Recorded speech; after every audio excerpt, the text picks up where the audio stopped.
우리가 개념상으로는 알 수 있지만 그것을 현실화시킬 수 있을지 여부는 눈으로 보이는 게 없기 때문에 어떤 주식이 좋다 이런 거를 판단하기가 그동안에는 좀 어려웠습니다. 그런데 놀랍게도 촬영일 직전이었던 어젯밤에 엔비디아가 그 힌트를 줬어요.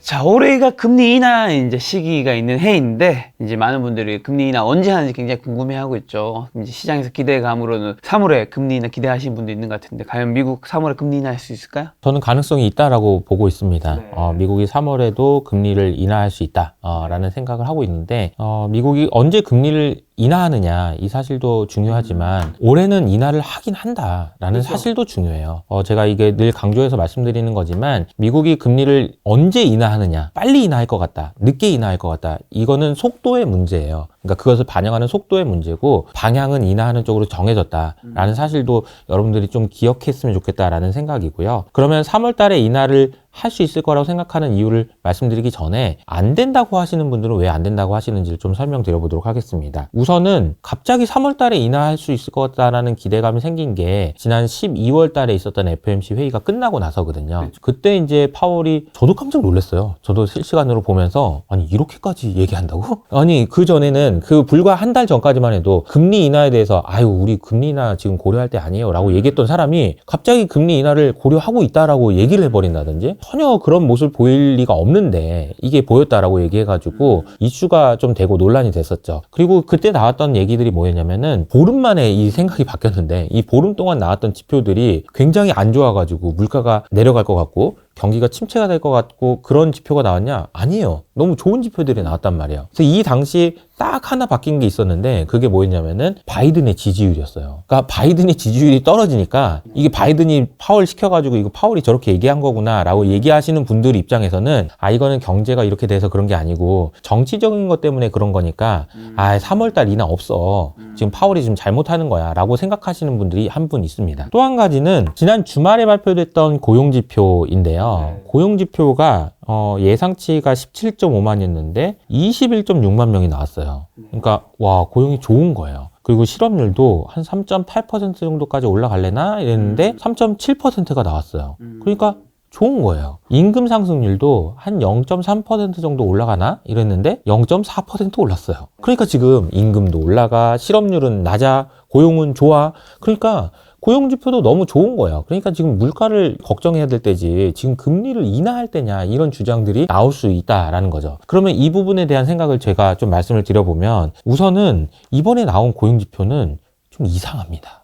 분명히 좋은 지표가 나왔어요. 그래서 처음에 지표가 나온 이후로 금리가 막 오르고 난리가 났어요. 그런데 이게 보면 볼수록 좀 이상한 거예요. 어떤 게 이상했는지 좀 설명을 드려보면 우선은 이 미국의 고용지표는 매달 첫 번째 주 금요일 날 발표되는데 금요일 날 발표될 때마다 그 전달하고 그 전전달에 발표됐던 거를 미안해 내가 계산해 보니까 잘못했어 그러면서 수정을 합니다. 근데 이번 달에 수정한 걸 보니까 11월과 10월 달에 발표된 숫자를 미안해 내가 잘못했네 그러면서 7만 명을 낮춰 잡았습니다. 그러니까 아까 17만이었는데 21만이니까 좋게 나왔다고 그랬는데 7만 명을 낮게 잡았으니까 뭐야 이거 이런 생각이 들고요. 이게 가만히 보니까 작년 한 해 동안에 11개월 동안에 얼마나 많이 하향 조정을 했는지를 봤더니 11개월 중에 10개월은 하향 조정했어요. 그러니까 다 하향 조정이야. 어떻게 보면 맨날 우리가 나왔던 고용지표 나올 때마다 미국 고용 좋대 아니야? 좋대 아니야? 이게 계속 반복됐다는 거죠. 그게 10개월 동안 누적됐다라는 겁니다. 그래서 이번에 나왔던 것 중에서 좀 놀라웠던 수치가 뭐냐면은 미국에서 일하는 사람들이 몇 명이나 되는지를 조사하려면은 두 가지 방법이 있습니다. 첫 번째로는 미국에 있는 기업들한테 다 전화해서 물어보는 거예요. 니네 몇 명이 일하고 있니? 이렇게. 또 한 가지 방법은 집에다 전화해서 물어보는 거예요. 니네 집에 몇 명이나 일하고 있니? 이렇게. 그러니까 두 가지 방법이 있죠. 기업한테 물어보는 방법, 가게한테 물어보는 방법. 근데 이번에 기업한테 물어보는 방법에서는 21만 명이 나왔는데 가게한테 물어봤더니 6.8만 명이 줄었다고 나왔어요. 그러니까 이게 무슨 얘기인가? 이 두 개의 차이가 나는 근본적인 이유는 이런 거거든요. 제가 투잡 쓰리잡을 하는 겁니다. 투잡 쓰리잡을 하게 되면은 기업 입장에서는 이 녀석이 여기서도 일하고 이 녀석이 여기서도 일하고 여기서도 일자리로 잡힐 텐데 우리 집에다 물어보면은 아빠밖에 일 안 하는데 이렇게 될 거 아니에요. 그래서 이 숫자가 차이가 나는 이유는 투잡 쓰리잡이 많을수록 이렇게 차이가 나는데 정말 이례적이에요. 가게한테 물어봤는데 6.8만 명이 줄어들었다는 건 너무 이례적입니다. 또 한 가지 마지막으로 결정적인 게 하나 있는데 이거는 뭐냐면은 미국에서 일하는 사람들이 약 한 1.5억 명에서 1.6억 명 정도가 일을 하셔요. 근데 그 중에서 풀타임으로 일을 하는 사람들의 비중이 한 1.3억 명 정도 됩니다. 그런데 이번 달에 풀타임으로 일을 하는 사람의 숫자가 무려 150만 명이 줄었어요. 엄청나게 많이 준 겁니다. 파트타임이 70만 명 늘었고요. 풀타임이 150만 명 줄었는데 이거는 지금 숫자가 21.7만 명 좋긴 한데 이거 까보니까 이거 진짜 안 좋은 건데? 라는 생각을 하게 만드는 숫자였어요. 그래서 일단은 지금 고용지표도 그렇고 미국 그 ISM 제조업 지수, ISM 서비스업 지수 등등 여러 가지 지표들을 보니까 미국의 경제 상황이 좋다라고 확신하긴 좀 어려운 것 같다라는 생각을 하게 만든다는 점이 첫 번째고요. 두 번째로는 파월이 이렇게 기자가 질문한 적이 있었거든요. 12월 달에.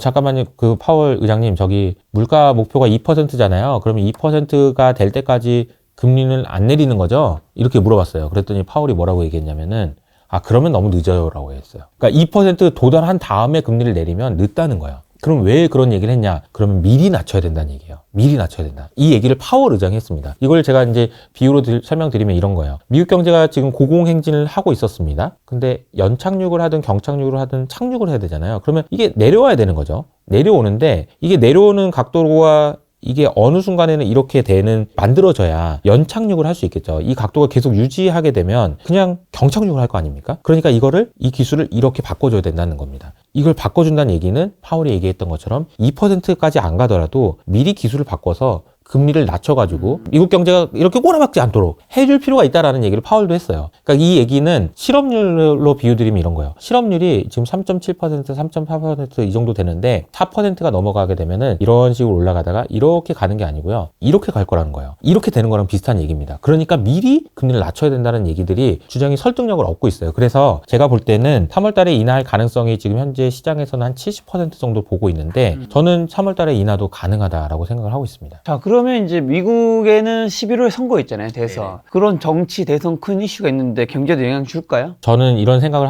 합니다. 그러니까 연준이 정치적일까요? 정치적이지 않을까요? 정치적이지 아니고 싶겠지만 완전히 벗어나긴 힘들지 않을까요? 네, 이번에 12월 달에도 똑같은 질문이 있었거든요. 파월 의장한테 하도 너무 갑자기 금리 인하 쪽으로 바뀌니까 기자가 연준은 정치적이지 않은 거 맞죠? 이렇게 물어봤어요. 파월이 당연히 아니라고 얘기했겠죠. 그렇죠. 우리는 물가와 경제만 보고 판단하는 거지 정치라고는 상관없어요 라고 얘기하지만 여러분들은 어떻게 생각하세요? 정치적이죠. 정치적이라고 할 수밖에 없습니다. 정치의 영향을 안 받는다고 볼 수도 없고요. 또 반대로 정치가 경제에 영향을 받기도 해요. 그래서 제가 보기에는 파월 의장이 금리를 인하하는 것은 정치적인 영향을 벗어나기는 좀 어려울 것 같고 이 얘기는 왜 중요하냐면은 바이든 정부가 재선을 하기 위해서는 과거의 사례가 있습니다. 재선을 시도했는데 경기 침체도 없는데 재선에 실패한 경우는 없어요. 그러니까 경기 침체에 안 빠져야 된다는 얘기예요. 이거는 바이든을 위해서도 그렇지만 파월을 위해서도 그렇죠. 그래서 경기 침체에 빠지지 않기 위해서는 금리를 인하하는데 이것이 정치적인 압박이라고 볼 수도 있고 아니라고 볼 수도 있지만 어쨌든 결과적으로는 인하 쪽으로 갈 가능성이 높다라고 판단하시는 게 맞다라고 생각합니다. 작년에 굉장히 뜨거웠던 게 이제 2차 전지도 있었지만 사실 글로벌적으로는 AI였잖아요. 네네. 올해도 AI 뜨거울 건지랑 올해 만약에 AI 투자한다면 좀 작년과 똑같은 방식으로 해도 되는 건지. 우선은 저는 이제 매크로를 많이 봤던 사람이기 때문에 매크로를 보는 관점에서 AI를 어떻게 봐야 되는지에 대한 설명을 좀 드려보도록 하겠습니다. 얼마 전에 이제 그 이코노미스트 기사에 왜 연준은 AI에게 감사해야 되는가 뭐 이런 기사 제목이 있었어요. 그러니까 연준도 AI에 고마워해야 된다라는 이야기인데 이게 무슨 얘기냐면요. 사실 그 월가에 있는 많은 그루 투자자들도 그렇고 왜 미국에 있는 투자자들은 AI에 저렇게 열광을 하는 걸까요? 라고 생각해 보면 AI 때문에 연준이 훨씬 더 그 버퍼가 많이 생겼다라는 거거든요. 왜 그런지 좀 설명을 좀 드려보도록 하겠습니다. 우선은 이 설명을 드리려면은 경제가 뭔지에 대해서도 다시 한번 생각을 해봐야 됩니다. 경제라는 거는요. 그냥 아주 간단해요. 저와 김 작가님의 거래나 아니면 저와 은행의 거래, 기업과 기업과의 거래, 정부와 정부와의 거래, 국가와 국가와의 거래 이런 거래들 있잖아요. 이런 거래들을 다 합쳐놓으면 그게 그냥 경제거든요. 그러니까 GDP를 계산할 때도 그냥 거래된 것들을 다 더해놓은 거라고 볼 수 있습니다. 그러니까 경제는 뭐냐 그러면 한마디로 표현하면 모든 경제 주체들의 거래의 합이다라고 볼 수 있어요. 네. 그러면 경제가 성장한다는 건 뭐냐? 그러면 거래를 더 많이 하는 거네? 라고 생각할 수 있는 거고 그러면 거래를 더 많이 할 수 있는 방법은 뭐냐라고 보면은 아주 간단하죠. 하던 거래를 많이 하거나 아니면 안 하던 거래를 하거나 이 둘 중에 하나라는 겁니다. 그러니까 하던 거래를 많이 한다라는 것이 우리가 흔히 알고 있는 경제 성장이에요. 그래서 사람들이 기분이 좋아.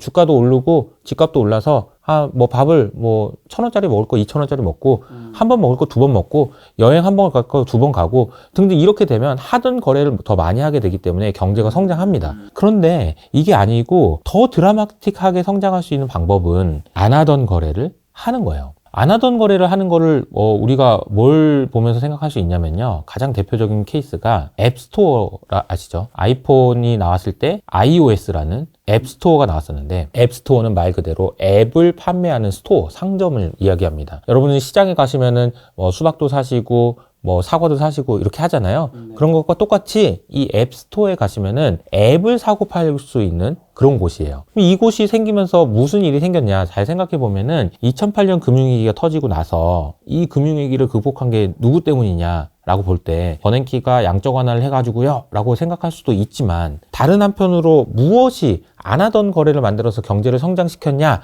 라고 보면 이 앱스토어라는 거죠. 너무 과장된 거 아니냐라고 생각하실 수 있는데 사실 잘 생각해 보면은 우리가 알고 있는 빅테크 종목들은 대부분 이 앱스토어라는 그런 앱을 판매하는 그런 시장, 장터가 생기기 전까지는 없었던 회사들입니다. 그러니까 이 회사들이 생겨날 수 있었던 이유도 결과적으로는 안 하던 거래가 만들어졌기 때문이라는 거죠. 이 안 하던 거래가 만들어졌다는 데 되게 중요한 포인트가 있는데 제가 아까 설명드릴 때 이런 얘기 했었죠. 사람은 원래 하던 짓만 한다. 안 하던 짓은 잘 안 한다. 안 하던 거래를 만들기 위해서는 뭐가 필요하냐면요. 너무 쉽게 할 수 있어야 돼요. 잘 생각해보면 아이폰이 우리에게 더 친숙하게 다가올 수 있었던 이유는요. 터치 스크린 때문에 가능했던 거예요.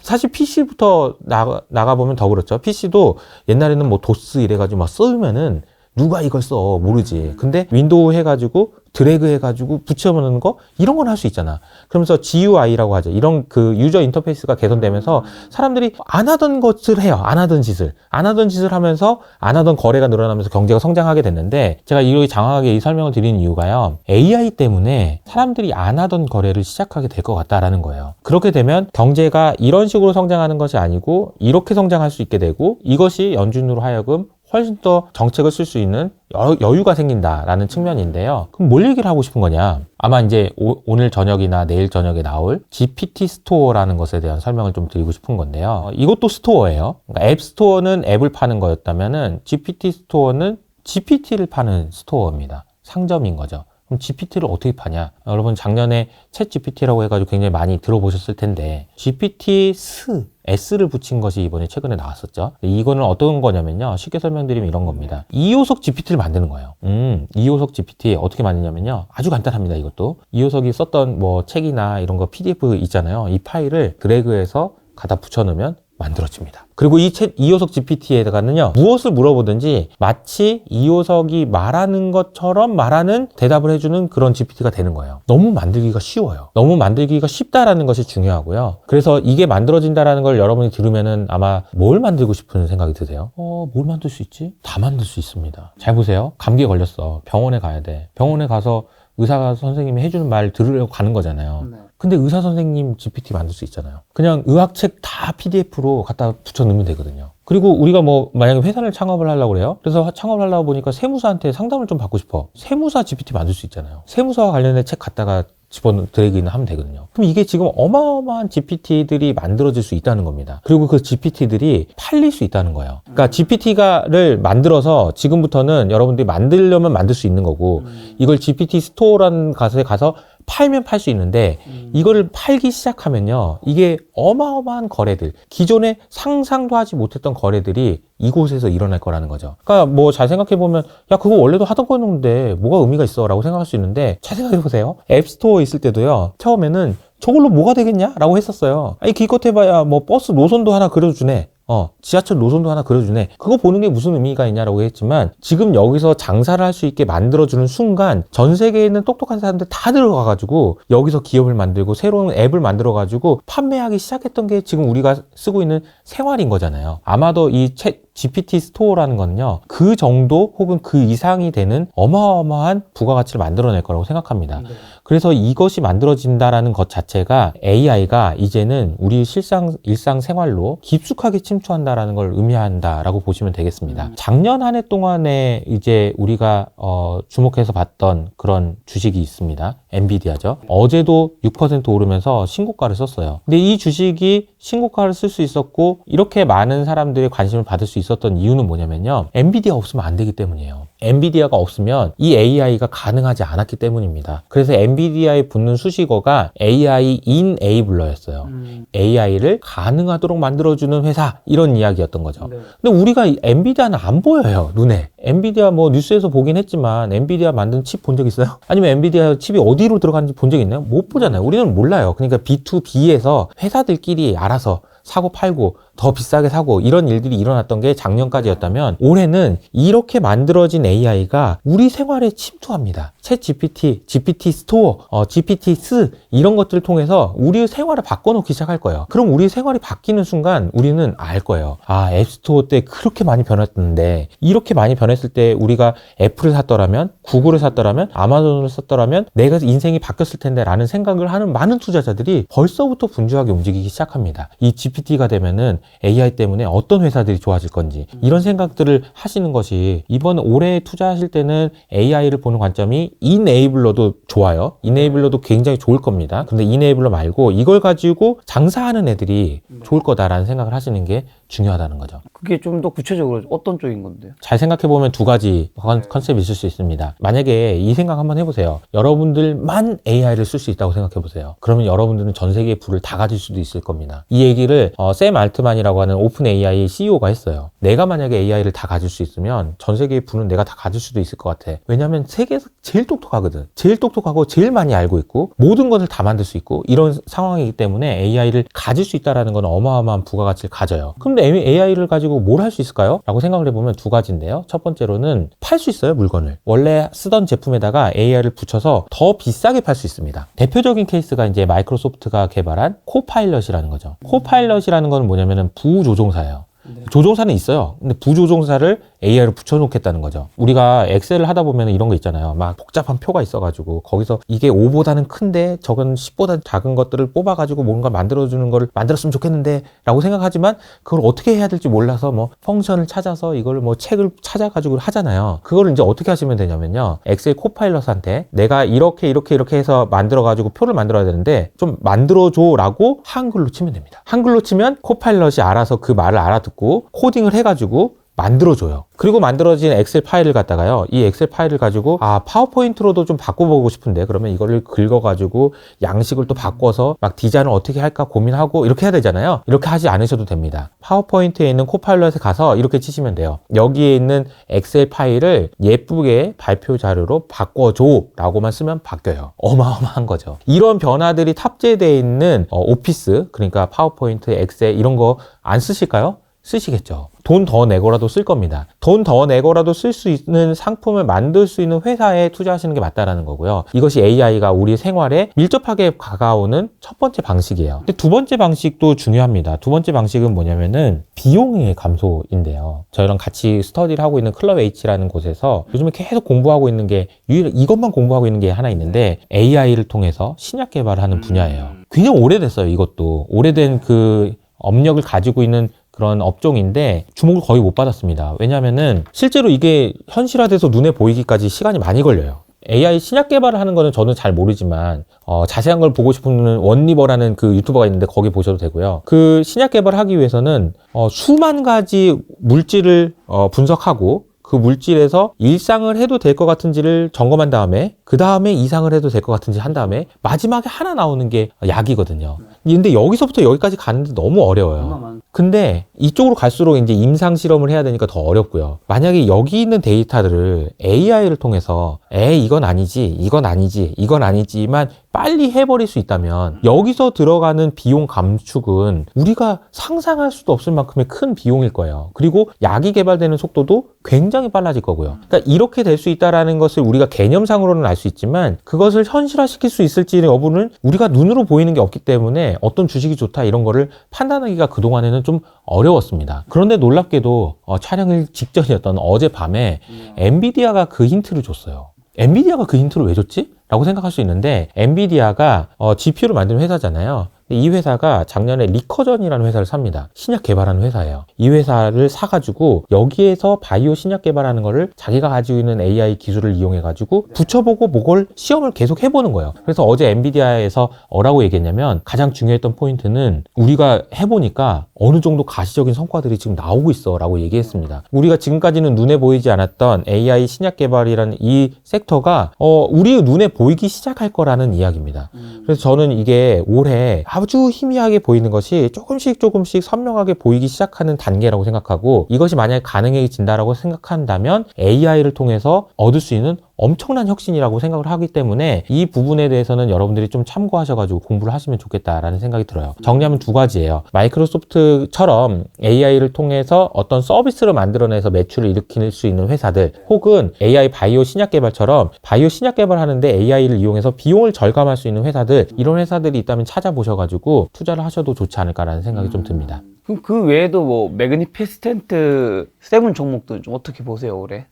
그 M7이라고 해가지고 미국의 빅테크들이죠. 저는 미국의 빅테크들을 M7 중요한 회사들 이렇게 보지 않고요. 그러니까 이렇게 생각합니다. 안보의 관점에서 중요한 회사다. 미국의 안보의 관점에서 중요하다라고 생각해요. 시스테미컬리 임포턴트 테크다, SIT다라고 제가 이제 설명을 드리고 있는데 그 이유가 AI는요. 안보 입장에서 너무 중요해요. 잘 생각해 보시면 요즘에 이제 실제입니다. 미국 국방부에서 어떤 얘기들이 나오냐면은 저희 로키드 마틴에다가 해가지고 비행기 하나 더 만드느니 AI 기술 개발하는 게 더 좋을 것 같은데 라는 얘기를 해요. 왜냐면 우크라이나랑 러시아랑 전쟁을 하는 거 보니까 탱크가 아무리 많아도 AI로 어디로 여기다 꽂아가지고 미사일 쏘면은 바로바로 없어지거든요. 그러니까 AI가 그만큼 전쟁에서도 엄청나게 중요한 핵심적인 역할을 한다라는 것이 밝혀졌고 이미 미국 국방부에서도 AI에 대한 투자를 더 많이 해야 되겠다는 이야기들이 나오고 있는 상황입니다. 그렇기 때문에 AI는요, 미국 입장에서는 중국의 견제를 무마시킬 수 있는 가장 중요한 핵심 경쟁력이에요. 그래서 AI를 개발하는 데들이 누가 개발하나요? 빅테크들이 하는 거죠. M7들이 하는 것이 다 AI 개발이기 때문에 저는 이 AI M7의 중요성은 저는 어느 때보다 크고 이게 많이 올랐다는 것 때문에 조정받는 이유를 제외하면은 지금 상황에서는 약점을 찾기가 쉽지 않다. 굳이 약점을 찾자면은 반독점 이슈가 있어서 뭐 이거 반독점 너무 독점 아니냐 이런 이야기들이 나오는 정도를 제외하면은